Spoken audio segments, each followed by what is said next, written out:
Good day mga kanegosyo, ako nga pala si Jepoy, isang negosyante, isa rin akong DJ at meron na akong 10 taon na karanasan na pagkalugi sa pagninegosyo. At bukod sa business mga kanegosyo, gusto ko rin matuto tayo about women nature.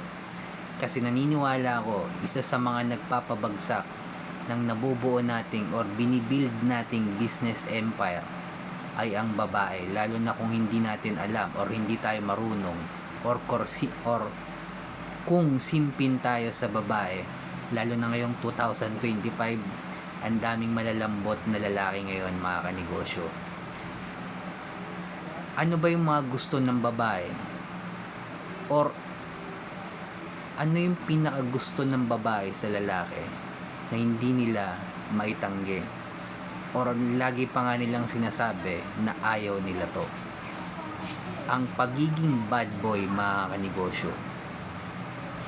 Yan ang pinaka number 1 na gustong gusto ng babae sa lalaki.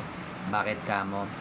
Kasi nalalaro ng bad boy yung emotion ng babae up and down.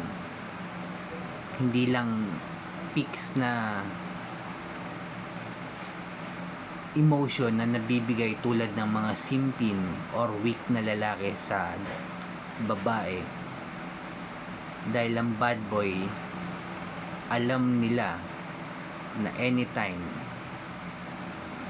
na alam ng babae na anytime pwedeng umalis or iwanan sila neto, at wala uncertainty, wala silang kasiguraduhan dito, which is yun yung gustong gusto nila sa isang lalaki. Lalo na ang bad boy. Dahil ang bad boy, hindi ibig sabihin yung nambubugbog ka, nananakit ka, palaaway ka. Ito yung tipong may tendency ng violence, kaya kang protektahan at nakapokus sa goal niya.